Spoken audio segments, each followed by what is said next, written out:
the assassination of Martin Luther King. King was invited to a protest march in Memphis, Tennessee, to support 13,000 rubbish collectors who were demanding better pay and better working conditions. On the 18th of March, King marched at the front of them, but it very soon turned into a riot that he couldn't control. He ended the march and returned to Atlanta, concerned again that violence was overtaking the non-violent message. He decided that he had to return to Memphis and show that a non-violent approach would work. He arrived on the 3rd of April and made a very famous final speech in which he appeared to almost predict his own death. We've got some difficult days ahead,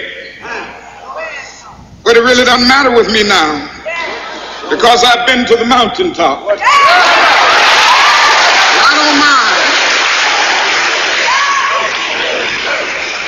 Like anybody, I would like to live a long life. Longevity has its place, but I'm not concerned about that now.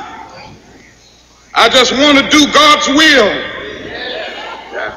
and He's allowed me to go up to the mountain, and I've looked over and I've seen the promised land. I may not get there with you, but I want you to know tonight that we as a people will get to the promised land. The following morning, while on the way out to a meeting on the balcony of his motel room, Martin Luther King was shot and killed. He was hit in the jaw and died after emergency surgery.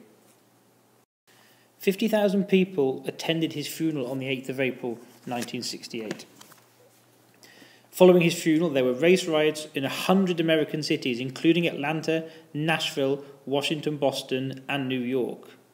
The rubbish collector strike ended and an agreement was reached. A further Civil Rights Act was passed a week later, and many believed it was passed as a result of King's assassination.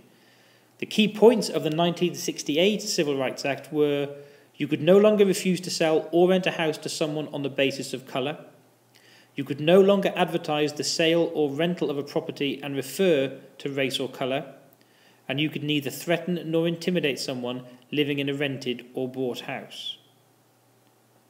It's not a massive long step, we're talking 30 years, between the death of Martin Luther King and the inauguration of the first black president of the US in Barack Obama.